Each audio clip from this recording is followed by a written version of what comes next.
Really busy chiropractors.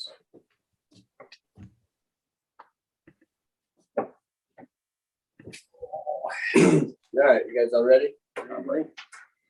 Okay, if I record also? Yeah, go ahead. Cool. Okay, thanks. Are you recording now? Yeah. Okay.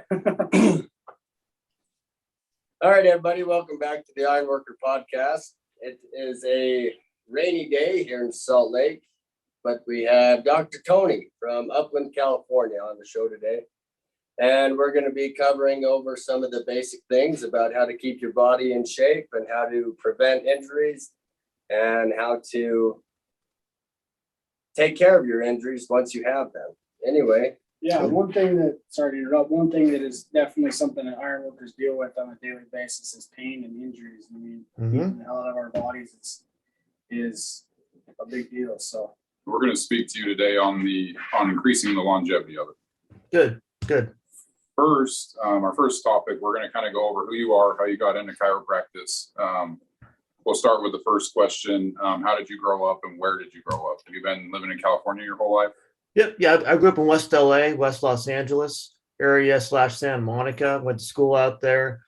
I was a lifeguard out there. Went out to Riverside UCR for undergraduate. Basically about an hour outside of LA or Los Angeles. And from there, I've kind of never left the Inland Empire and Southern California. I almost went back east for college for school. It was too freaking cold out there. I couldn't handle it. Thin skinned out here. Not my thing. So I grew up here. I grew up here, worked out here, and went to school, went to chiropractic school, and again, LA. I did that for almost 5 years, I think. Internship in Ranch Cucamonga, right next to Upland, and I've been in practice here in this area for about almost 21 years now. Crazy. So it's been a ride. How was your growing up? Like, what as a small boy, I guess? Like, how did you grow up? I grew up in Catholic school. My dad went to Catholic school back east, so he came out to UCLA for his PhD and went to Catholic school through elementary school, junior high, and high school. Little high school in downtown LA. I was a Cub, and basically I lifeguarded. I worked a lot. My last year, I only went to school I only had 3 classes in the morning, 3 classes first semester, second semester, because I basically worked the afternoon. So I worked about 20 hours a week plus. I like the work. That's my biggest thing, but I also like to have fun too. So at that point, when I would take time off of work, I'd go surfing. That was the biggest thing in Santa Monica. Now, basically, it's working on where I live. It's more of hills, so it's more biking, more hiking, things like that. So I mean, when I grew up, it was more of I had younger brothers and sisters. I helped take care of them a lot. My parents both worked. They both worked full time. So I was like the big brother / if you want to call it caretaker. Pick up from school every day when I had a car, and just that was it. Take care of everybody. Okay. So kind of rolling in from how you grew up, Catholic school, all that stuff. What were you focused on? Have you always known that you wanted to be in I don't know how to say it, chiropractics? I want to be in healthcare because I liked healthcare. I liked the overall. If you want to taking care of people as a lifeguard, that's what I did too. So I was a / EMT. I was certified for that too. So I always wanted to help people. Maybe not save lives all the time, but I wanted healthcare. But I don't want to work in a hospital. I don't want to wear a lab coat. I don't want to wear stethoscope all day long and work long hours, middle of the nights in a hospital. I don't want to be outdoors. I want to be a physical job for one too, and enjoy life. I mean, my parents worked 80 hours a week sometimes. Literally and on the road a lot. So I don't want to do that type of life. So I want to be able to make enough money, support my family, but still have fun. Take my kids to school when I wanted to, hang out in the classroom. I had one dad who was probably actually a grandfather. I think I was helping out in the 5th grade. And he asked me, "What are you doing here?" I'm like, "I'm just helping out the kids." Like, "Are you writing a book or something?" I'm like, "No, I'm just here to help out." So a lot of it is spending that time with family, but still be able to take home enough income to support my family too. What did your parents do? My dad was an aerospace engineer. He went to UCLA, got his PhD in aerospace and also electrical engineering. My mom was in airlines. She was in booking. But also before that, she was a flight attendant too. So she has always been, they've always worked. A lot of traveling then. She was a flight attendant. It's a catch-22 though, right? Because we're flying standby. So we're flying standby. Sometimes flights are open. Sometimes flights are closed. So you're spending the night at the airport, especially in the holidays out of LAX. You're sometimes taking 3 days to get out of the airport. So now it's like, flying is like, do we have to fly somewhere? We actually we tried to go to South Carolina about probably 3 weeks ago out of Ontario here in Southern California, in Inland Empire, and our flight was canceled. We got booked another flight, that flight got mechanical delays, another delay. I'm like, forget it, let's go home. We're done. So I'm short tempered when it comes to flying. But when you do go somewhere, I like to go and just go have fun. I can relate to that. Oh yeah. Yeah, it was my dad being in aerospace engineering too. He had a lot of patents for the Scud guided missiles for Desert Storm 1 and 2. He become lasers. And one time I had a laser for the science fair, whatever it was in 5th, 6th grade. I had a solar cell program and I didn't even place because I didn't know how it worked. So he had all this technical stuff that was above and beyond people would get in a public realm. Okay. Yeah, so it was fun. So you kind of touched on your aspirations as a younger man, how you got into chiropractics. Are you able to elaborate on that a little bit? You said that you wanted to help people. You've known that since you were young. Yep. You're obviously the first of your family to practice healthcare. Like what about that was appealing to you? When I went to college, I wanted to go in the sciences. I got into biology and I got a BS in biology for 4 years, whatever. But I know I didn't want to go into like I talked about earlier, get into a hospital setting or a lab setting and even chemistry setting too. So chiropractic for me was more a way to even like, for example, dentistry, where I could practice 30 hours a week, make income, but still have a active lifestyle. And that allowed me to help people, which we do a lot of, but still be able to enjoy life, if you want to call it that, and without burning yourself out. I mean, I even worked as a chemist just part-time until I got into chiropractic school, but I mixed up some acid with hot water. I guess it blows up. Almost killed myself. So I figured that's probably not the field for me either.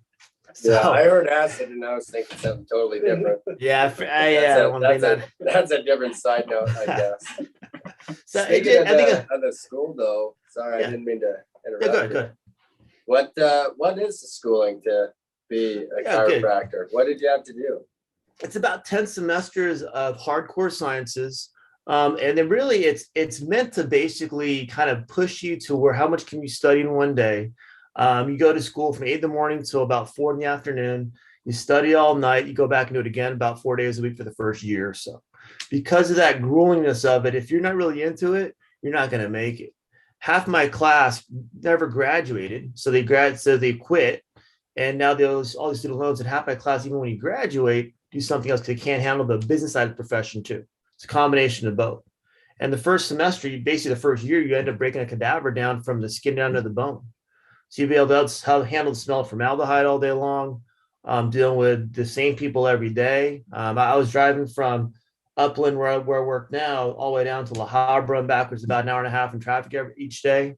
So it's grueling, but when you want it, right? So at that point, you're just going to go for it. I mean, there was no turning back. This was hey, I'm going to do it, or I'm not going to be around for a long time. So it's something when you think about what you want in the future. For me, it was like after the first semester, I was already internship. I was already volunteering at an office. I didn't want to wait till I graduated to actually find a job, right? I mean, like what you guys do, you can apprentice right away. I was doing that right during school. So I knew I had some reputation building. So it allowed me to do that. For some kids I went to school with, and adults too, they were about getting a job afterwards. When you do that, then you're on a line at that point. So I already had, by the time I graduated, it took us about I think 5 years is the overall, or it's 3.5 year program accelerated because there's no summers off. At that point, I already had a job lined up. I was already working, so you have to, and what I tell people when I talk to my interns, I have interns in my office now, find out what you want to do next, wherever you are. At that point, how do you get there? How do you find mentors to help you understand how to get there and stay there, even when the times are tough? I spent like probably every Saturday and Sunday at the Barnes and Nobles here in Rancho, studying every day on the weekends. Go home for lunch, do it again. They open at 9, they close at 9. So I'd be there when they open and leave when they close. So you have to be dedicated and not do it half-assed. At that point, you're not going to make it. Yeah. Sounds like you're 100% on the grind, like all the time. You have to, and I'd rather do that than fall behind. And also, when you fall behind, you're done. And even part of being chiropractic school too is not just graduating. You have to pass the state boards. There's 4 parts, and the fourth part is basically where a lot of people fail. What they did is they have a course, I think they still have it now, it's called Irene Gold. That's almost your guarantee. You pay $2,000 and they give you all the questions for all the answers and everything for the test. If you memorize those, understand the concepts, boom, you're good to go. So the problem is if you don't pass your state boards, you have to wait 6 months to take them again. And you're not working and you're not making money. You're not getting loans back. At that point, how are you going to survive? So some people, of course, can go back home, live at home. For me, I didn't cut ties, but I'm going to make it on my own. I'm not going to have someone else pay for me. Yeah, definitely. Well, that kind of correlates a lot with our apprenticeship too, like you're saying. I mean, if you want it, you're gonna get there on time to class. You're gonna be, for lack of a better word, your boots are gonna be tied. You're gonna be sitting in class with your pencil sharpened, ready to roll. And if you think you're just gonna come in and half-ass it, then it's gonna show when you're on the job as well. And that's when you get journeymen that are gonna be riding your ass on a daily basis, or screaming at you like you're some dumbass idiot. You know what I mean? Like. Yeah. That all correlates. I mean, if you show you want to be here and you're part of it, then that's all going to be a huge factor. So I mean, that goes hand in hand. It's pretty interesting. I think a lot of it is just maturity too, right? Are you mature enough? I don't care if you're 18, 25, or 35, mature enough to go, hey, look, what's going to take to get here? What's going to take to finish? What do I got to do? And if you can't follow the rules, how it works, then get the heck out. Because you're going to only, like what you guys do too. If someone is half-assing it, are they going to be a good part of the team and it can be safe for them to be around everybody else? Yeah, definitely. That's the thing, right? You don't want someone to hurt somebody or not even be incompetent so someone else gets hurt because they're not pulling their weight. That's what I see. Yeah, that's what the apprenticeship is for, is so these kids will go out onto the job and have the basic tools to understand that, not to kill somebody. Because I mean, it's a high octane industry. It's ranked one of the most dangerous jobs on the planet. You know what I mean? So it's like, if you don't know what's going on and you're not paying attention, you're actually a liability at that point. And guys will let you know out here. So good. I think a lot of it is when you have that, if you want to call it reputation, as you guys have this show more and more, and you get the word out how it works. Guys are coming to, hey, I don't have nothing else to do. I'm going to do. So I'm going to come in and be an iron worker. I'm going to be a lineman. I'm going to join this union. No. It's something where you have to be able to understand what the basis, what the standards are first coming in, and then build on top of that. And that's where you touch on the maturity of it, because a lot of these, we're seeing an influx now. I don't know if it's this new generation or what the problem is, but we're seeing an influx of people that are coming in and they're treating it like a job when they should be treating it like a career, right? Good. And so they don't get the dedication. They're not eyes up and ears up always. They're not paying attention. I'll tell you what, I learned more throughout my entire career by watching people do stuff and then going up and doing it. The wrong way or the right way. Both. Yeah. Both of them. And then going up and doing it like that, right? If these kids would just open up their eyes, open up their ears and watch, like if there were 3 apprentices that were on the ground just kind of looking at Kevin for a minute, looking at him doing up there connecting, doing whatever he's doing, they'd know bolt goes in this way. Spud goes in your second hole down, whatever the case is. And they would, when they got to connect, they would know when they got up there to do it, how this plays out. Be that much stronger of a hand already. Are they allowed to ask questions too? Hey, look, how does this work? What's going on? How do you do absolutely. that? Absolutely. Do people do that though, or no? No. Well, that's the problem. Yeah, not very often are questions asked, and that's, I think, I mean, we talked about we had that on a podcast actually, one of our episodes, is that that atmosphere needs to change, that mentality that it's not okay to ask questions, because it totally is. I mean, same with like you mentioned about the you get all the answers or whatever, you pay that amount of money, you get all the answers for the test, and as long as you can memorize that, you're good. It's not like that. I think there's no set answer to everything, a lot of aspects. So if that aspect could change in a way to where all the kids that are coming in have the drive, like you said, 9 in the morning till 9 at night, getting in and out, and you take an hour for lunch. I mean, that's dedication. You knew you were going into a career, and it wasn't just a job, and you saw the difference, Well, you got to think ahead too, right? If I'm going to be in school apprentice, what's my next? I'm going to be a connector. I'm going to do this. I'm going to do this. I'm going to be an inspector. So you're thinking ahead versus waiting till someone says, hey, what do you want to do next? I don't know. That lack of passion, if you want to call it, that shows up in your work ethic, and your attitude. I think, like you mentioned too, a lot of the kids are coming in, and even my office has interns too, they're introverts. So they have to be pulled out of their shell Hey, look, and what I do is how I pull them out and go, I'm going to have you follow me today in my office, shadow me. You're not going to leave here until you tell me everyone's name that you met today, because you're going to ask them their name. And my job is making you, I tell them to make them uncomfortable so that they get comfortable being uncomfortable and making them understand, come at, because they're smart, but they don't have that personality yet. Yeah. Gotcha.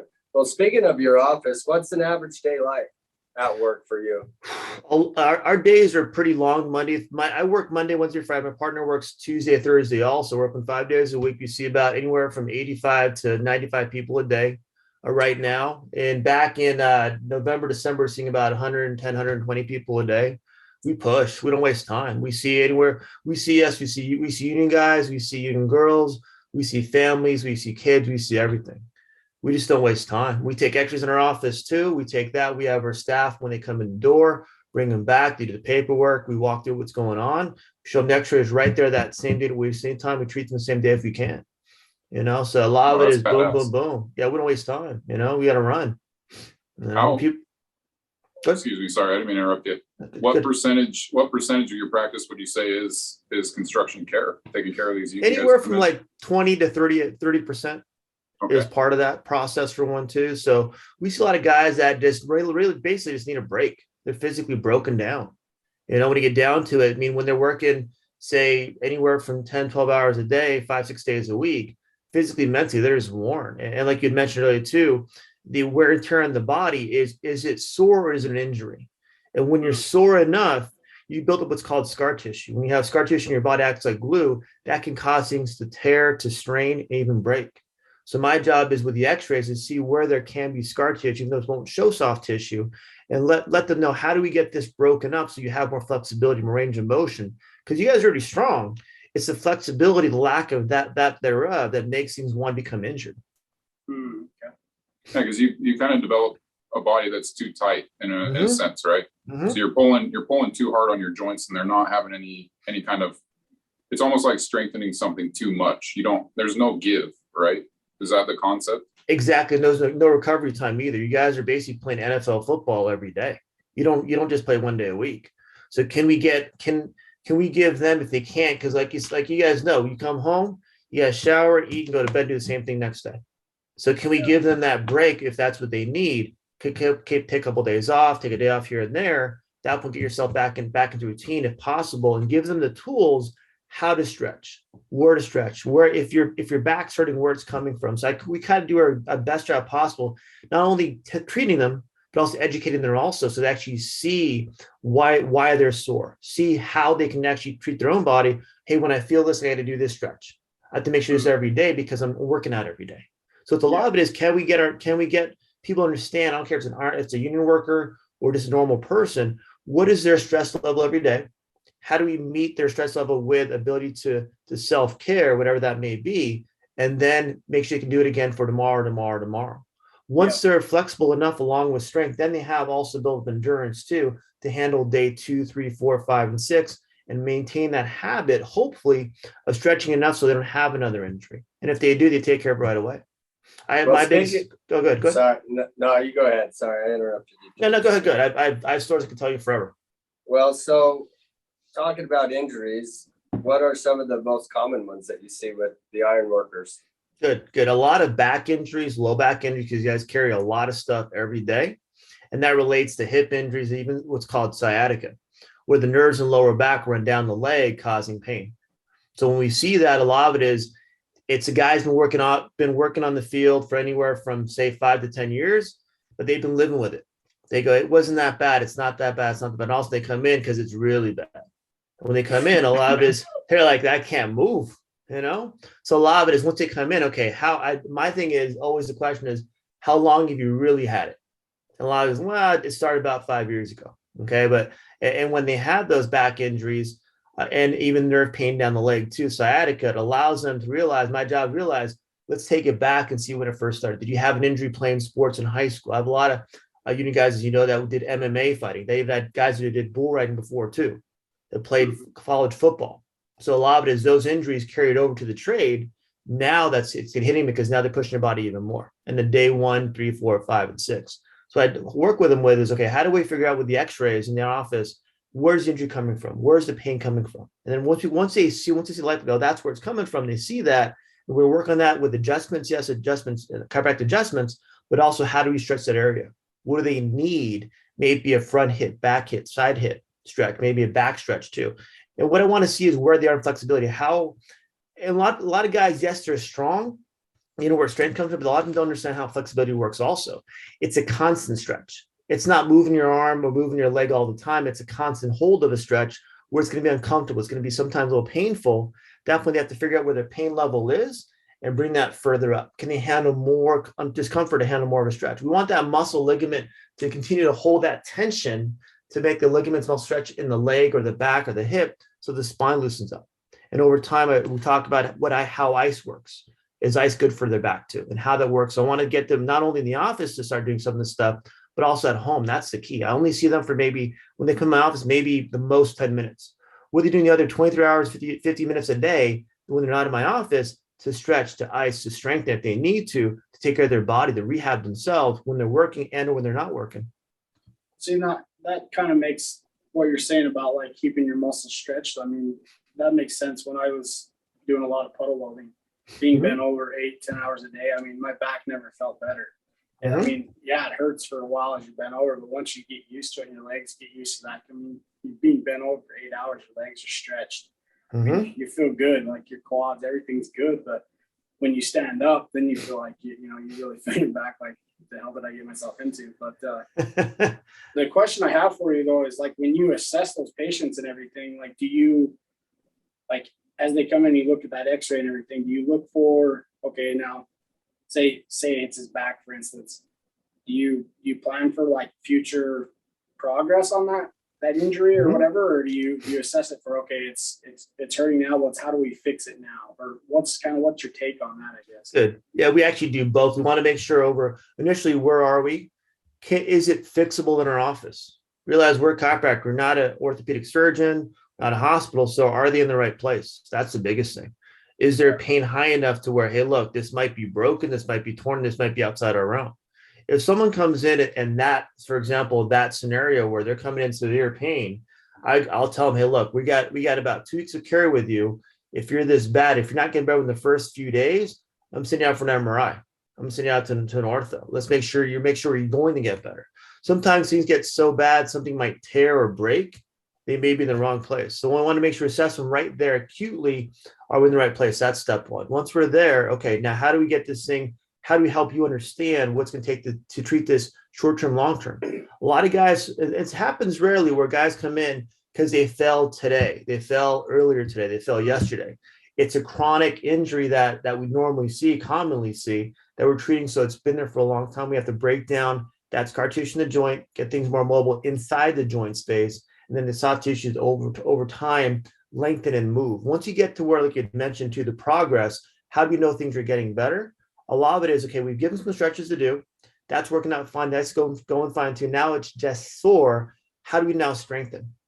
How do we work, first of all, if it's broken down with body weight first, with flexibility, with stretching, and then from there with weights, and there with even cardio if need be too. That point, we want to make sure they feel comfortable going, if they have been out of the field, back in the field, because now they know their body not only is flexible, but also strong again too. That combination, that balance is the key.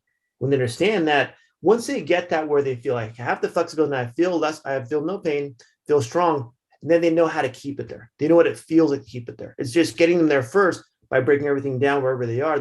So the process is, the goal is, can they get strong so they feel good? So even without another x-ray, they still know they can get back in the field and not have another injury. So I want to back up a little bit to something you just talked about. You talked about icing, and I actually wanted to get your take on icing versus heating. So ice is obviously to take the pain or the inflammation away, and heating would be to loosen it up. Do you guys work both, or you work on ice only? We work on both for one too, but the majority of our workers that come in the office need the ice more than the heat, because it's inflamed. And also if there's a nerve component too, neuropathy for one, like sciatica down the leg, at that point, the nerve responds better to ice than heat. But on rare occasion, it doesn't work, so we go right to heat. So a lot of it is where they are in the process. So I may have someone, hey, if you're going to go for a run today, do a workout, make sure you heat first. And then once you're done, ice it down afterwards too. Okay. So ice is for the rehab portion, make sure it doesn't inflame again after the workout. even after working too. At that point, they know they're gonna get better over time. So like a routine that you could set up then would be like before you're stretching, heat it up, and then when you're done stretching, ice it down. Or like before you go to work, heat it up, and then do it. When you're done working for the day, ice everything that's hurting. Yeah, exactly. If they're working, I say, hey, come home, make sure you ice that. It's going to swell on you when you get home, and make sure you ice one more time before you go to bed. Because you have an injury when you're not moving, when you're sleeping, for example, it's going to tighten up. We get that out of there by doing the icing and allow things to stay loose. Okay. Yeah. See, I would have thought it would be the opposite. I figure if you lay on like a heating pad, it would loosen and keep stuff loose, but that would Yeah, I have some people that come in, for example, Yeah. we'll have like probably 3 people tomorrow come in and I'll ask them, are you doing anything at home to help your pain? They go, yeah, I've been heating all weekend, but it's not working. I go, yeah. And in my head, I'm going, yeah, because it's a nerve problem. It's going to make it worse. Heat makes a nerve worse. Ice makes a nerve better. If there's neuropathy component part of their pain. Well, not only that, but like if it's a ligament or a muscle that's just inflamed, pissed off, angry red, like heating it ain't really going to help them much. You're not going to take any inflammation out of it. No, but people think that it feels a little bit better is what they want, not the ice where it makes it tighter. It's going to feel better later. They want the initial gratification, I guess. Okay. Yeah. I learned new shit today too. Hey, congratulations. Thank you. Well, so I actually have, I don't know that I would consider it serious, but I think I'm probably right in that group of a fella that is like, oh, my back hurts, but it's not super bad. I'll deal with it for a while, so as a person talking about an injury that's already happened, there's nothing I can do to prevent it since it's already happened. But as far as the protection to keep it worse, keep it from getting worse. right? Yeah. To keep it from getting worse, the icing, the heat, whatever it is you need. What else can you do as a working man when you get off work, come home? What else can you do to make it better? Whether it's in the morning or after work, whatever, stretches. What are our options without having to see a chiropractor every week? Good. You don't want to do that. We're too busy as it is. A lot of it is can we figure out a routine for you, a stretching routine, be very efficient with maybe 3 or 4 stretches in the morning, spend about 5 minutes before you go to work, even before you get out of bed. When you come home, a quick stretch right away, then an ice pack. And then from there, before you get to bed, quick stretch before you get to bed and an ice pack. As long as you tell me, hey, in the morning, I wake up, it's a little tight, a little sore, but I'm okay, I'm good with that. But if you're telling me in the morning, man, when I get up in the morning, it's worse than I went to bed, then something already locked itself up. When something locks up, you're done. You got to see something to get that pressure off. If not, it's going to build up more and more pressure where it can't go away. So my biggest thing is my thermostat in my head for patients is, how do you feel in the morning? Is it better, worse, or the same when you go to bed? If it's worse, we got to look at this. We got to check it out real quick. If it's the same, you might be okay with some stretching, some icing. It's better, then you're good. Just keep up your routine going all the time. Just find that routine first. Kevin, is the biggest thing. Find the routine first to make sure it's going to work for you every day. I have some guys, like, as you know, they're diehard. They'll work at 6, so they go to the gym at 3 in the morning. They'll work out before you even go to work. I don't know how that works. And they sleep at 6 in the morning. I can assure you that is neither one of us 3. So maybe the other guys are talking about over there. So with that routine, do you recommend a certain amount of water intake, because joints and all that stuff like to be lubricated? Exactly. Do you recommend? A lot of it is, are you going to the bathroom enough throughout the day, and even when you get home too? At least 4 to 5 times a day. Maybe the morning or afternoon. I see the head. Is the head rolling? Okay? No, definitely. Is that happening? And that's the biggest thing. If you're not going to the bathroom enough, you're not circulating the toxins and lactic acid through your body. At that point, if a muscle is tight, can it strain faster? Yes. If a joint requires that disc between the bones, the spinal disc, to hydrate requires water. You don't have enough water, it's going to shrink. It's going to make things tighter, more sore over time. So and not even hydration, but it's going to be, do I do for example, 8 ounces of water with an electrolyte pill? Do you do that stuff? Do you do things like that make the water more concentrated so you actually absorb the water better? Yeah, and I think it's well, for myself, when I was in the field, I found that it was actually pretty hard to drink enough water. I mean, you get in a groove of like whether you're connecting or you're decking or you're bolting up or whatever, you get in that groove and you just try and get, okay, if I get one more bundle of deck out, or if I get, another treated iron done, and, I'll get a drink, and then, you get caught up or whatever, but you don't, for me, it was like to take the time to break down to go get water wasn't part of, So- my everyday. So thing. is it possible to do it before you go to work or even after work too, and make sure you chug some water down with electrolyte pill in there, or like a tablet too, so that when you get home, then your body can recharge and recover. A lot of it, as you guys know, you go to work with 2 Red Bulls in their bag, and 2 Red Bulls at lunch and 2 Red Bulls afterwards, just to get through the Shot of day. whiskey after, yeah. And whatever works, right? And I'm okay with that, as long as you hydrate more than you drink. It's double the hydration. So some people say drink a gallon. I don't care about a gallon. Are you going to the bathroom enough to make sure you're circulating that lactic acid through there? Okay, go ahead. So speaking about drinking and hydrating and all of that stuff. So a lot of guys that work in the trade or in other trades, they go to work, they come home, they suck down 10, 12 beers, a couple shots of whiskey, whatever. For those people, is that something that you need to increase more throughout the day while you're working because you are going to be drinking in the evening? Or is that something to where when you're drinking in the evening, you should just not drink the alcohol and drink the water? Well, we're not going to change people's habits, right? We're not going to be practical here. Okay. So can we, if we're going to drink, say 6, 7 beers and a couple shots of whiskey, can I make sure before I go to bed, I have a big glass of water with electrolyte pill in there, with a tablet? I get those tablets. I order them on Amazon, for $10 for about 20 of them. Have that at my bedside or by sink before I go to bed. So make sure I do that before I go to bed. That'll be, the ratio won't be the same, but at least something, so you don't wake up dehydrated, you don't wake up to where your body's already exhausted. If you ever played sports before, playing sport is not hydrating right before that night before. It's hydrating a couple of days beforehand, especially if you're doing it day after day, right? It's not, if you're playing a sport, it's maybe 1 day a week, but if you're working 5 days a week. We start hydrating Sunday night, and every night, make sure you drink that big cup of water with an electrolyte pill in there. At that point, we know it's going to be part of your routine. If your routine is drinking 6, 7 beers a night, make sure the routine of drinking that every night before you go to bed is part of your routine too. In the morning also. Yeah. It's funny that you bring that up, because I think that the best I've ever felt working iron is when I've been, not necessarily Gatorade, they're called Body Armor. I don't know if you guys got them out there, but I would drink 2 of those in the morning and then another one throughout the day. And I woke up feeling just bright as a blue jay, hydrated. They got electrolytes in there, a bunch of potassium, never felt better working iron. And when I fall out of that habit, that's when I end up starting to get all the pain, the sciatica, all that other stuff. Yeah, I think a lot of people don't understand is when you stay hydrated, all the pains don't go away, but you're less prone for injury. And I think when you realize what normal, like you said, when you feel good, okay, what am I missing? But when you've never hydrated before, it's going to feel weird for a while. Your body's going to have to balance that out. So that high from drinking a Red Bull or something else may not get there, but then you'll have the energy by 3, 4 o'clock. You don't feel like you're dragging your ass at the end of the day. I think that's the key too, right? It's not just beginning how you start, it's how you end. Yeah, that's a good point.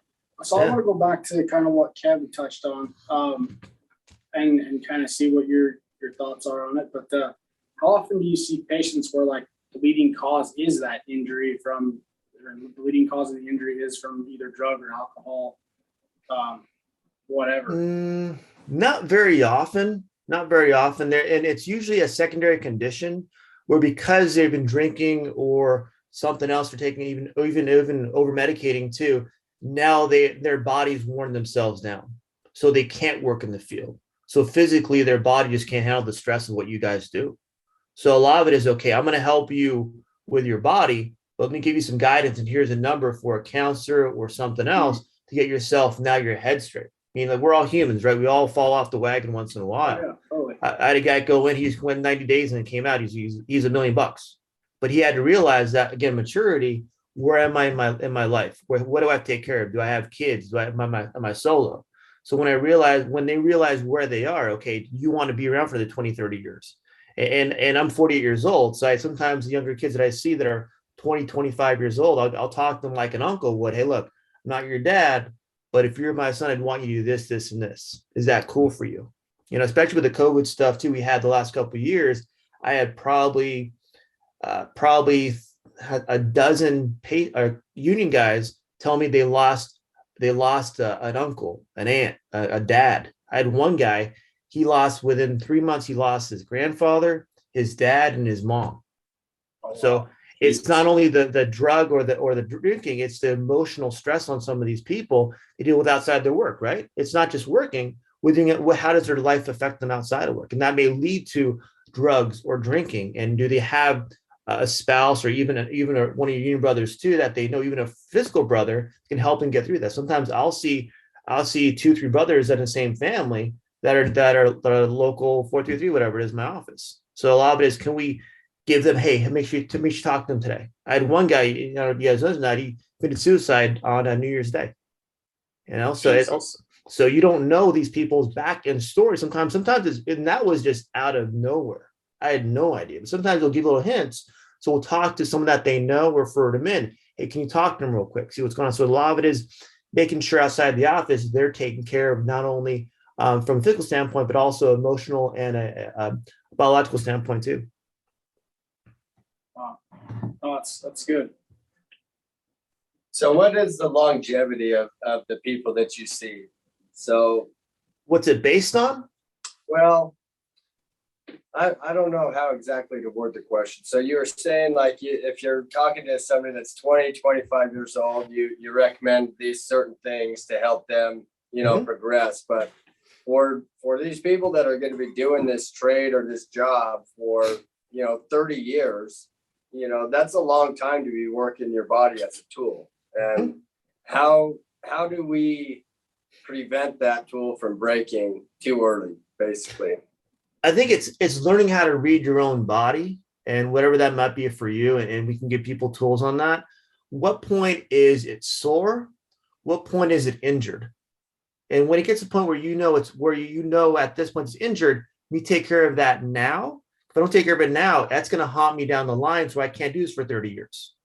I may last only 20 years. I may have to retire on early disability, then I'm screwed. So the guys that I see that are younger, I try to catch them early enough. I try to get in the routine. Hey, let's start doing this more. Let's start doing this more so you can last 30 years. Guys that are older coming in, it's hard because their habits are their habits.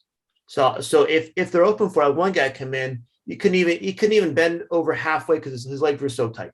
Okay, so I said, and I told him, because I kind of knew him personally over time, do you want to be around for your family in 20 years, or do you want to retire and end up in a wheelchair? He goes, hell no. So I said, let's work on your hamstrings, work on your stretching. And now he's back in the martial arts. He's back in other stuff with his kids too. Because once you get the momentum going, hey, what else can I do? You see that light bulb go on, they become active outside their work. And when you have that routine, maybe after work, before work, weekends, then that allows you to stay healthier when you are having to work. That endurance, along flexibility, along with strength, those three things, endurance, flexibility, and strength, allows you to stay healthy. So injuries can happen, yes, but less prone, less risk. When you get them, take care of them right away. Now, is it ever too far to recover in your practice in particular?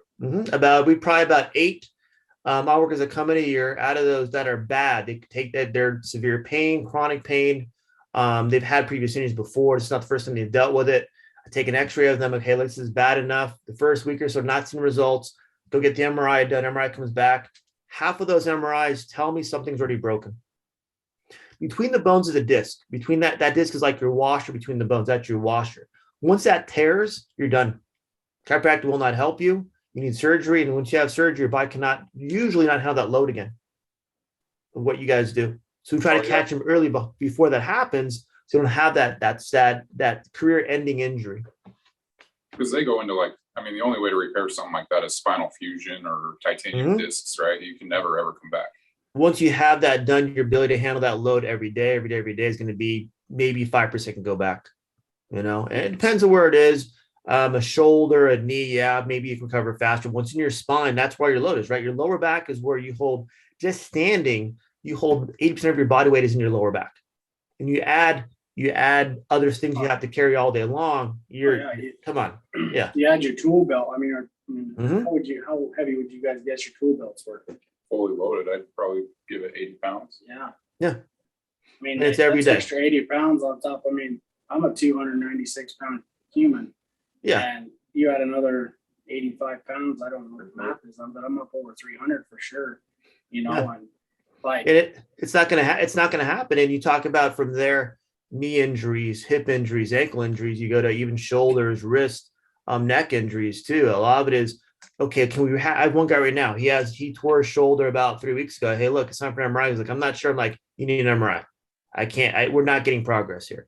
I don't like to waste time with people. I'm very, if you want to call it, impatient. If I don't see results right away, boom, you're out for an MRI. Let's not waste any time. Because the longer we wait in our office, the longer there's a bigger chance of non-recovery if we wait too long. So get them to help right away. Yep. Especially working just like you said, 5, 6, 7 days a week. You don't have time to recover. No, if I need to, I'll pull someone off, but it's very rare where I want to pull them off for that injury. It just, like you said before, can we catch it early enough, and teaching the younger guys, hey, when you have something happen, come right away, take care of it, make sure it's done, then get back to work. Not wait. That's the biggest thing. If people didn't wait, build up scar tissue, there would be a lot less injuries, a lot less arthritis, a lot less tears. They would be able to do this for the rest of their life. Now, one thing I did want to ask you is a lot of times in our trade, we find ourselves in spots where we're kind of in weird positions, like connecting, you're hanging upside down sometimes, decking. The entire principle behind deck is that you break the sheet and then you kind of twist and jerk to break the sheet and then walk it out, right? So the way to prevent injury from those particular aspects, what advice would you give these guys as far as that goes? It goes back to stretching, hydration, all that other stuff. It's keeping it very fundamental. Whatever you're going to do that day, are you stretching enough to handle that load, that routine? And over time, once you get home, if you're sore, if you're beat up, are you going home and icing it and stretching it? Are you doing your homework and prepping yourself for the next day and next day and next day? Do you have a routine down? If not, find someone to help you build that routine. You have to figure out a way to be able to do this every day, whatever that's going to be. And your body, like will adapt over time.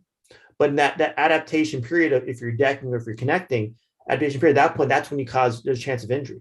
Can we make sure you're not strong enough, you have enough flexibility and strength combination to handle that transition to doing decking, connecting, whatever it is, that period that you're going to need. What are the stretches that you recommend we do? I have a bunch that I give my patients, and what I do is email them to them also as a video. At that point, there's no excuse. There's a lot more compliance that way. A lot of it's like, here's the video, man. I can't do more than that, right? I showed you in the office. Here's the video. I can't do them for you. You got to do them. I can't show up at your house every day, man. I'm too busy as it is. So my thing is I'll show them exactly how to their back. So, for example, taking a bath towel, rolling it up, lying on top of it across your lower back, that alone, they're going to go, man, this feels so much better. That'll just decompress the back by doing that. And even taking, for example, lying on the side of your bed, letting your leg hang off and let that leg come back like a lunge stretch. At that point, same thing, man, my hip feels so much better. Even bringing your leg, for example, lying flat on your back and bringing your one leg over the top, at that point across your body, and hold that leg over. I'll show someone that in the office, and I go as far as I can until I see their face do this, like, ow. And I want to see the face like squint to go. That's where we want to go. We want to push the body to where it feels uncomfortable to cause a change. So we want to make sure doing it. And I tell people at least a minute, just once, to hold it for a full minute, so ligaments can actually stretch in the body so they can actually get looser. But doing them every day, especially your work days, is the key to get that tightness out of there. Those are my 3 basic lower back ones. I have about probably 7 or 8 of them. They work on strength also. Work on a modified deadlift against the wall. Work on a modified squat against the wall. So we work on different things as they get stronger, as they get looser, so they feel, hey, I'm getting better. If it's the neck, same thing. We use a roller for the neck, allow the neck to fall back behind the roller. Shoulders, from the shoulders, I love this one. I take for the shoulders, take a broomstick and go behind your body as far as you can. And if possible, go all the way back behind your body. And over time, get that moving more and more and more. That helps your neck, upper back, and shoulders. So it's what you can do. Yeah. I have one question for you. You talked about stretching until you reach that point of uncomfortability. Mm-hmm.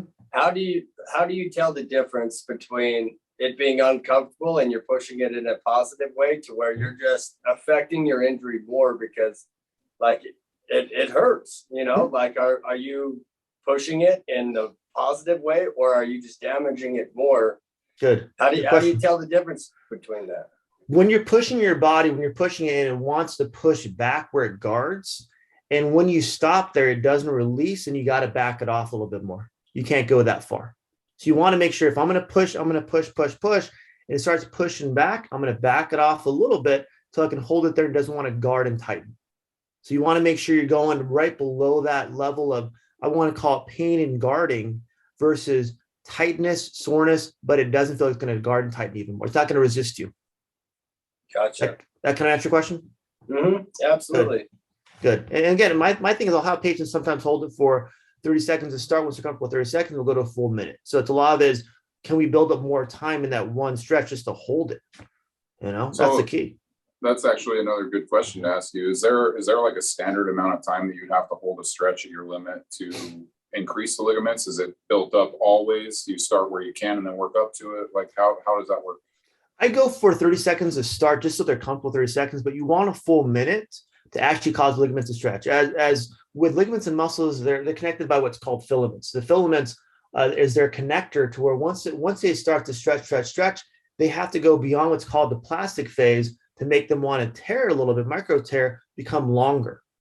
When something is stuck for a long time, the muscles will shorten. When they shorten, now you lose range of motion, you lose movement, you lose strength, you lose endurance. Can make the joint become longer and then ligaments, muscles longer too, so they have more endurance, more strength, more flexibility. But it takes that uncomfortableness. That's where people have to be uncomfortable to cause the micro tears to occur, so things can actually stretch more than you're used to. But like you said, once you get to where it starts to guard, you got to back it off a little bit too. That's a good point that you brought up, because it's kind of a balancing act, right? The more you strengthen the muscle, the tighter it gets, the less it's going to be flexible. So you have to loosen that muscle up basically more, the stronger that muscle gets. And in this industry, like I've met some strong motherfuckers, so I'm sure that they're just tight as a drum, they don't they're not flexible at all. Well, a lot of them, for example, the guys that are just strong, they can't put their hands behind their head. They can take a broomstick maybe to here, and that's about it. Can't go behind their head. So when you increase flexibility more, then you have a longer muscle. It's easy to get stronger. So that's what I do with my patients and my unit workers too. Get them more flexible first, and then work on strength on top of that. So I tell them, I'm going to give you these stretches first, but make sure these stretches, when we add strength exercises too, they're cumulative. You still do your stretches to make the strength get better. We have to do both. So I want them to focus on the flexibility, and then the strength will come. And once you guys work, once they get out to work and when they're working, that comes easy because you're handling load all day long. But the flexibility is where they lack that because you're not told that, you're not taught that in schools or wherever. At that point where this is my job to make sure they get that portion in their routine beyond the strength exercises. Well, it's doubly bad because you're just strengthening the muscle when you're not loosening it up anymore, especially just like I said in our trade, like we're just pulling on it, developing a shitload of strength. And well, they don't know, right? I mean, and that's the thing. I mean, last year with the pandemic, all the gyms were closed. So even beyond my unit workers, I had 23 low back bad injuries from just deadlift exercise, from deadlifting, because they had not been to the gym for about 6 months. They thought the show was next week, the bodybuilding show. So they had to go back to the weight before they left the gym. They didn't build up to it. They didn't build the flexibility with the strength. So now everything tightened up on them. At that point, they just tore stuff. So can we get the flexibility first, build up, and then the strength will come as they have a longer muscle, be even easier. I tell them, what we're doing before, it'll be whatever you're doing, keep working out. You're going to feel stronger and more flexible because we're doing inside here. I think that's the fundamental. And then you build, okay, what do they do? What kind of work they do? How are they going to work out? What do they like to do work out? Some people, I'm like, they go, I don't want to run. Good, don't run. Do this instead. Okay. That's me. Can we do like, for example, I will walk 100 miles. whatever someone wants to do, can you get them to use that whatever it is to get them looser, stronger, more endurance to handle their trade for 30 years and still feel good coming home after work and still want to play with the kids and still want to go have fun with the boys afterwards, not feel like they're 42, but they feel like they're 82. And they feel just exhausted.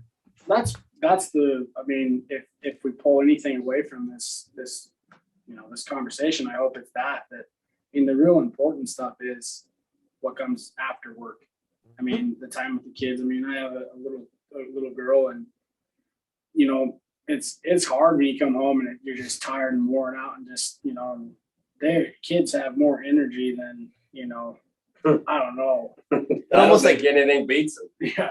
Almost like they hold it. The Energizer Bunny don't hold nothing to like a 2-year-old. Oh, they almost say, wait till you get home, like, Dad. I'm like, they're like, whoa, give me like 2 minutes to calm down and what warmth you got. You're in a different pace.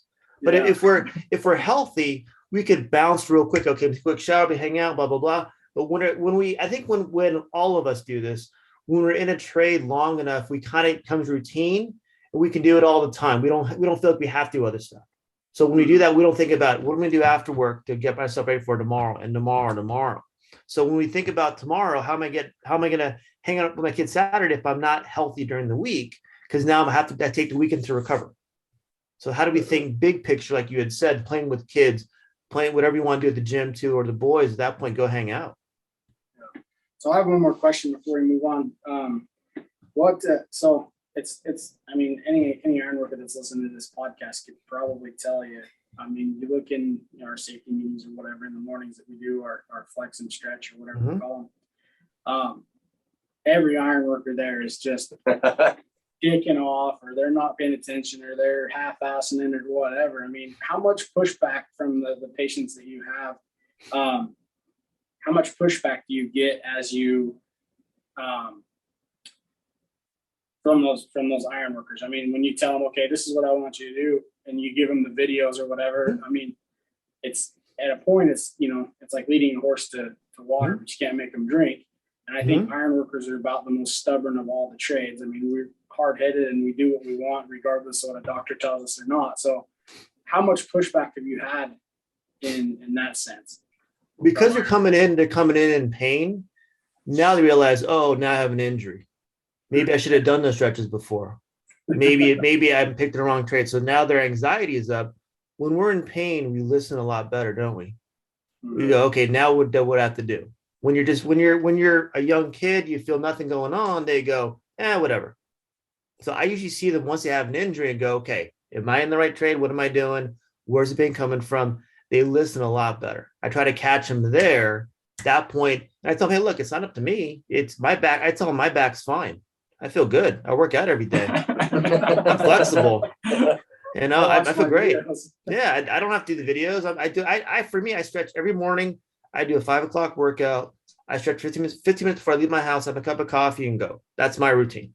I said, you don't have to do what I do, but can you do enough for your work? And I'll help you get that routine if you want to. I said, it's not me. This isn't North Korea or Russia. You don't have to do what I have to tell you to do, but you have to do it. If you want to be in this trade, you have to be able to do enough for you.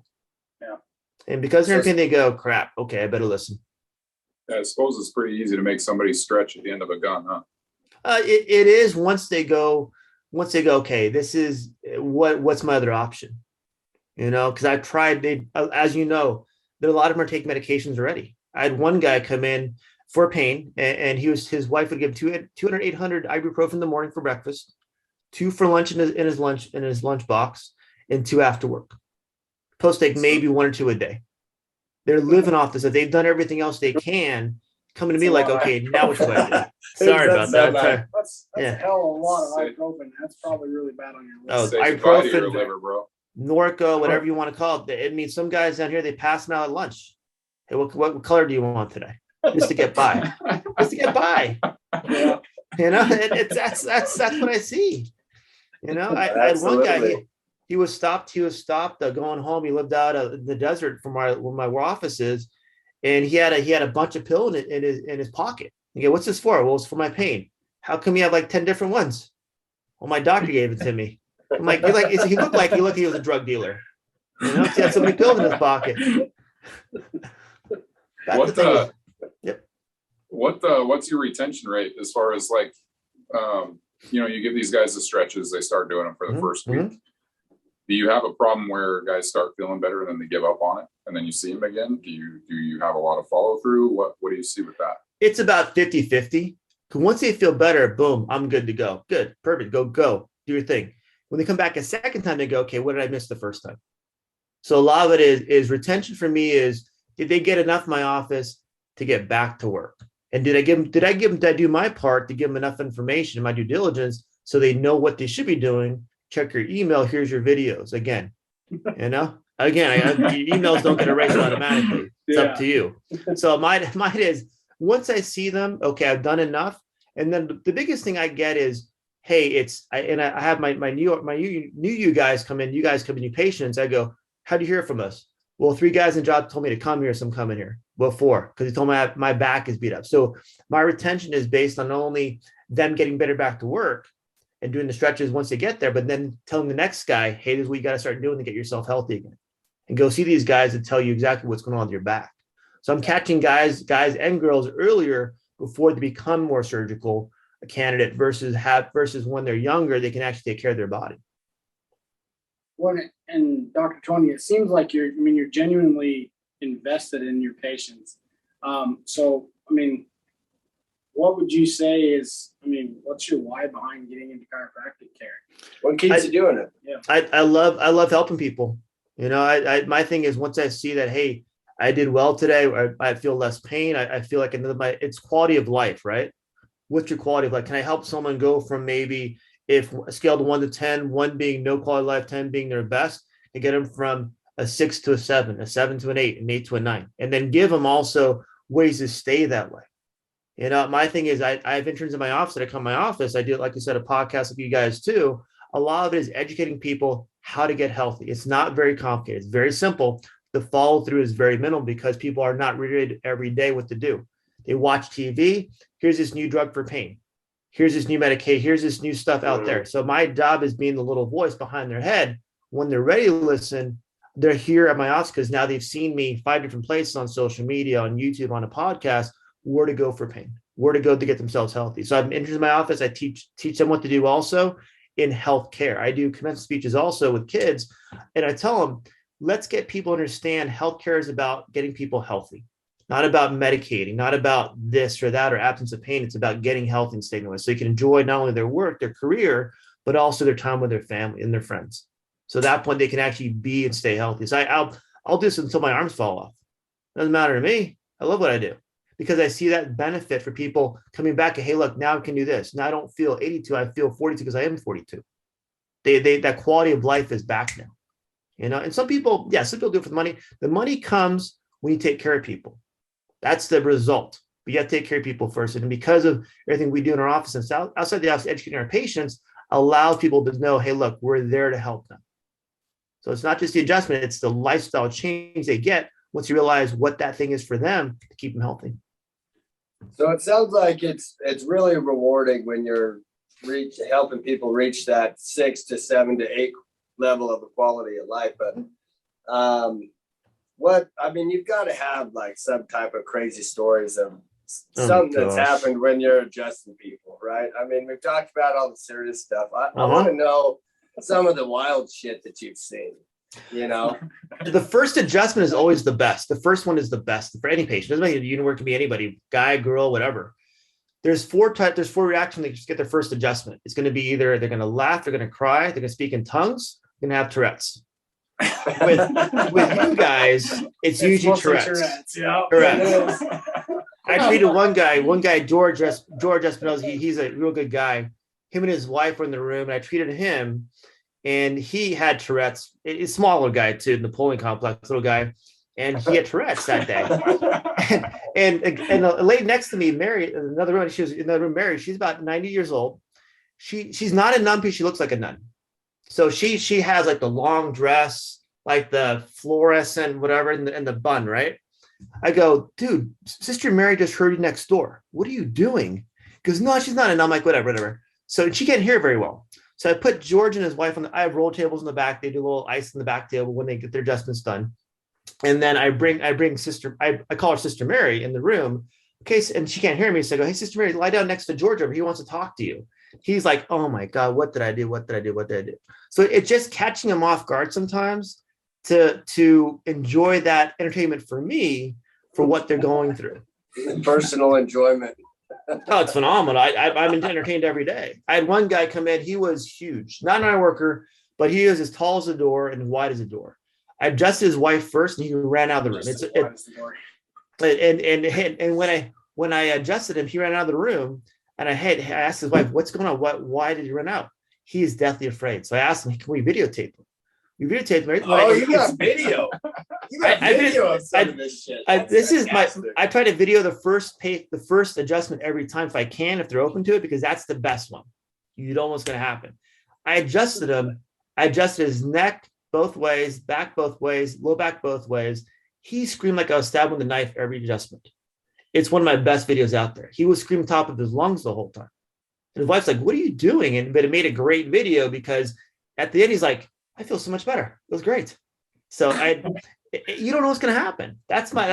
Those are my best ones, you know? And when we're busy, especially I think it was in November, we were really busy with you guys. You guys, they were in the parking lot, they're hanging out. I'm like, it's a union meeting out there. You know, like, what's going on? They're out front taking pictures together out front. Like, I haven't seen this guy for 30 years. I'm like, what's going on out there? You know, so it's seeing that for me, it's seeing that recovery for you guys, the brotherhood out there. You got to take care of each other. At that point, allows everyone to, one thing, benefit from what we do, but also long term have somewhere to go when they're injured. You know, so many guys, as you know, they're injured, so they run to the ER, they run to their urgent care, and they get a bunch of medications. They go back to work. My job is to catch them early enough so they don't have to do that. They know how to take care of their body better, and they get back to work and stay healthy the whole time. Well, and let's be honest, medication's really just like It's a temporary thing. temporary fix. It is. When you give out the opportunity of a video that they can sit and watch and learn a new stretch or learn a new way to adjust their body so they can get that muscle working again, that's going to fix it long term. I mean, a pill you pop or 4,800 milligrams of ibuprofen a day. That's a lot. It's a lot of math. Yeah, it's a lot of math. Like, you know, you're going to be with the medication. You're just going to, that's going to be your crutch for the rest of your life until you get the actual knowledge and the opportunity that you offer of how to fix that problem. And some people, they don't know that though, right? They're told, hey, take this, you'll be fine. So they take like, it's not working. They take something else to be fine. And they're not ibuprofen deficient. They're not Nocor deficient. You know, they're not codeine deficient. It's because they don't know what else to do.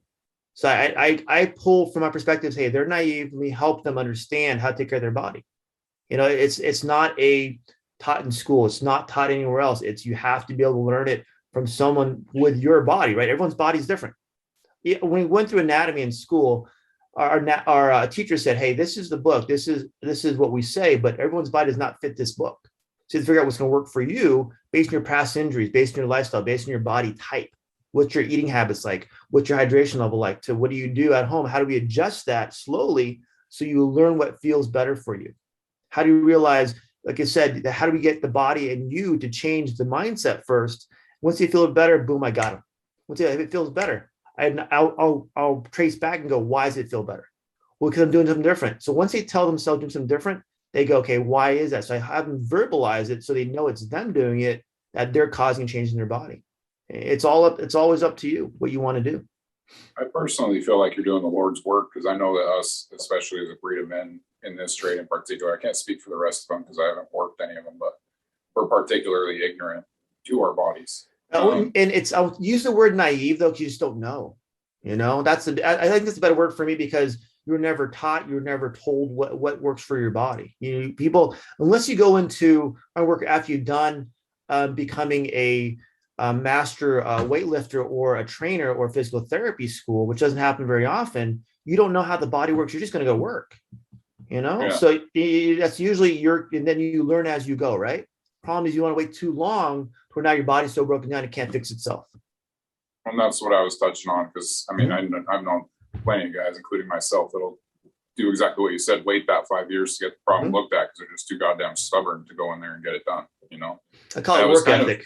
Yeah, that's what we'll hide behind this time. Yeah. But that was kind of the fun part about joining with the union is now it's almost like celebrated because I work non-union. It was almost celebrated to take time off and get your body fixed when it needed to be. Like it was a complete mind fuck, to be honest with you, because I had supervisors that were telling me to take whatever time I needed to go in and get whatever handled that I needed handled. You know, well, you had the benefits, right? Yeah. Once you have the benefits, at that point, okay, how do I use these benefits? Even guys that come in, they don't even know what their benefits are. So my staff will walk through them. Here's your benefits. This is what you have to do to get your benefits. At that point, you paid in the system ready, get that money back out. I have guys retiring. Dave retired this year, probably Renee this year too. And they've used maybe a third of their benefits they've saved up the last 30 years. They didn't know. They had no idea. No one ever told them, no one ever taught them. So my staff did a good job explaining how to get your benefits, what you have to do paperwork wise, what you have to do with even the hall too, and tell them exactly what to say to make sure they get the benefits and maintain those benefits the whole time. I didn't even think about that. That's a good point. You know, when you're non-union, you just work and get paid by the day, right? When you work, you work. You don't work, you don't get paid. Yep. And You know, oftentimes they work you into the fucking ground, really. well, if you're living at home, 22-year-old kid, that might be okay. Once you're on your own with a family, hey, you're taking a risk that in this your trade, you're taking a big risk. Yeah. No, you're absolutely right. Very good point. Well, how are we feeling, fellas? I feel like I want to know what your advice would be to an 18-year-old kid that feels like $1 million and gets into the Ironworkers. He's not super active in the gym, but he likes the ironwork. What would you tell him so that he can do this trade for 30 years? And at the end of those 30 years, he still feels good and he can play with his grandkids now or whatever. You know, he doesn't have these injuries that were preventative that he pushed aside when he was young and stupid. You know, what message do you want to get across to these young guys? Do you have a routine when you get into the trade that keeps you feeling good and super all the time? Is it stretching? Is it working out? Whatever works for you, can you maintain that routine? So even 3-4 weeks into a trade, because as you know, when someone goes off of work or starts off, they're going to get beat up. They're just not used to the hours, the workload, the day-to-day stuff. So can we get through that first? At that point, do you have a flex routine that you do every day, a flexion routine, stretching routine? Do you have, if need be, a weightlifting routine? If you have old injuries, what are you doing to take care of them? Do you see a doctor regularly or on occasion? Do you know where your body's doing inside, not just outside? Are you working with someone who is older in the trade, who's journeyed out, that's willing to help you get through those rough years by learning how to do things the right way on the job, not the wrong way? Are you hanging out with good people? Are you hanging out with losers? You know, I mean, a lot of guys, as you know, they may show up to work on Monday, but they hang out with losers all the weekend, drinking all the weekend, come to work and they're still drunk. So are you building a routine outside of work that allows you to be with good people, good enough people to get you to Monday, Tuesday, Wednesday, and learn from them? You know, if we can get kids in their 18 years old to realize the habits someone who's doing in their 30s, they can do that now and they're 18 years old, they're gonna feel good the whole way through. And I think when they have to be mature enough. Maturity is the key. You can smell that a mile away. And when they're mature enough, they'll ask questions, they'll listen, they'll nod their head like you guys are doing, because you understand what's going on, not just going right over their head. So I think when you get someone to listen, okay, like, what are you doing in the stretch? How do you feel tomorrow? How do you feel today? What's going on? What is something sore or something tight? Is something painful or not? How do you listen to your body? You know, so you have to be able to read that. And being 18 years old, it takes time to learn that. And sometimes it takes an injury for them to go, hey, look, what's going on? You know, at that point, then that can help them with that overall. But it's getting someone, either myself or anybody, to tell them, listen to your body, start flexing more, start stretching more, start hydrating more, and be around good people so you can help you get through the trade easier versus learning as you go. That sums it up. That's great. I wish somebody would have told me that when I was 18. But That's why you have the show, right? That's why you have the show. I probably wouldn't have listened, to be honest. I was quite stubborn. And yeah, I don't think you could have told me anything that I'd listened to. That is why we have the show. Thank you for saying that. No, yeah, I think you put it into perfect perspective there. I mean, anything you do in any type of work, whether, you know, becoming a chiropractor, becoming an ironworker, becoming a doctor, whatever, I think it all relates back to that one thing, and that's maturity and how you treat the moment at hand. If you treat it like it's going to be a job, then that's all it'll ever be for you. But if you treat it like it's going to be your future, then that's what you'll get out of it. And if you can look at it as, okay, this is what now, if I do these things, it's going to springboard me into my future, where I am with my grandkids, like Kevin said, you know, and or like you mentioned earlier, you know, feeling like a 84-year-old at 45, you're not going to want to do nothing with your grandchildren, or I hope you don't. I don't know if you have grandchildren under 45. Some people might, but yeah. I mean, when you're 60s or 70s, I mean, you're gonna, if you start now, it all relates back to that maturity. And I like that. Well, when you're mature, you're gonna want to learn to do it the right way. Mm-hmm. And you think about it too, it makes sense, right? If you're mature enough and want to learn, you're not going to reinvent the wheel either. You're making your life easier versus harder. Yeah. And I've always had mentors through chiropractic school when I bought my practice now, to I had the previous partner come back and teach us what he had done to build the practice up so much. Why reinvent the wheel and then just grow from there, and then pay it forward too, right? That's why you guys have the show. That's a great point, actually, because we're not anybody special. The entire point behind this union is that men before us paved the way, right? We talk about it, funding the pension with the guys coming in. Like it's a whole revolving door. I didn't even think about that until you said that, but like, we don't have to reinvent the wheel here. We're all doing the same thing. We're all going through the same thing. Like, just learn from the guys that have done it the right way and stay away from the guys that have done it the wrong way, or learn from the guys that have done it the wrong way.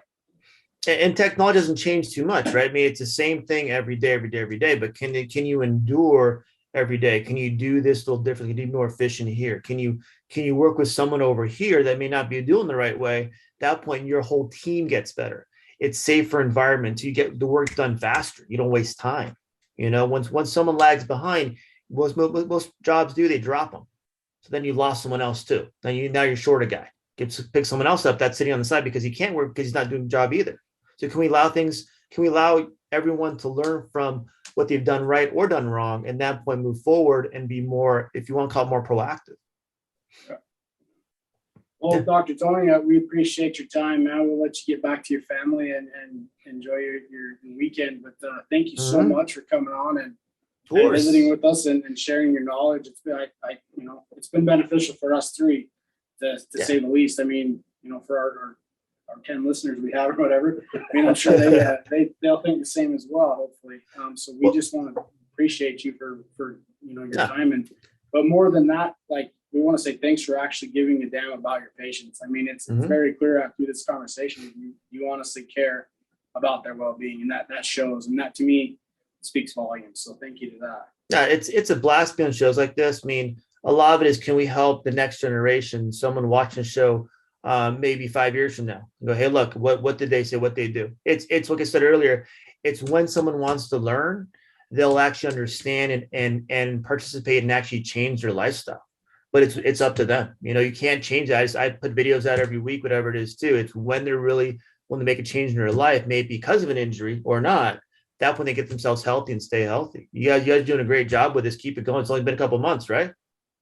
Yeah, less than that, actually. We started in, I think we released our first podcast at the end of January. Yeah, you guys are just barely rolling on a month. Just keep going. Like I said, anything you need help from me, like, hey, what about this guest, or if anyone who does this? I mean, you're in Utah, I'm in California. At that point, you can do shows from anywhere. I've done shows from people in England, done shows with someone in Germany. I was supposed to do a show with someone in Taiwan, but their power's out because they had monsoons and someone pulled the plug or something. They're third world electricity problems. So at that point, they couldn't do a show. But as long as you have the right time, you can do a show with anybody. So anything you need from me, let me know about other guests you guys want to bring on. Okay. Well, I want to touch on one more thing. You were talking about this last thing, and this is more just me talking as the organizer here for Local 27. But the last thing you mentioned, once you realize the importance of it, it drives you to become better. I think that goes back into organizing. Once you understand the why behind what the unions can do for you, I think that helps drive your ambition to be a part of it. And we want to invite everybody that, to take a look inside and find out what's going on inside the box that everybody puts us in, and find out how it can benefit your life, and weigh your options, get involved, or gain that knowledge that is necessary to, become a better iron worker, or, at least see if it's something that can benefit your family and you as well. So we appreciate that. No, whatever you guys need, let me know. Do me a favor real quick and plug all your social media for everybody listening. Cool. Mine is Euclid Chiropractic in the back, but take a step back. If you look that up on YouTube, that's my playlist for everything. I have everything on there. That we can link back to my website if you want to. I have a playlist on exercises, playlist on my podcast, playlist on interviews. Once I get this from you guys, so or have it already too, I'm going to post this also too. A playlist on my funny adjustment videos of people screaming, laughing, speaking in tongues, crying if they want to. I definitely want to see those, but your thing is backwards for us. I can't read it. Okay. And then we don't have video either for the listeners.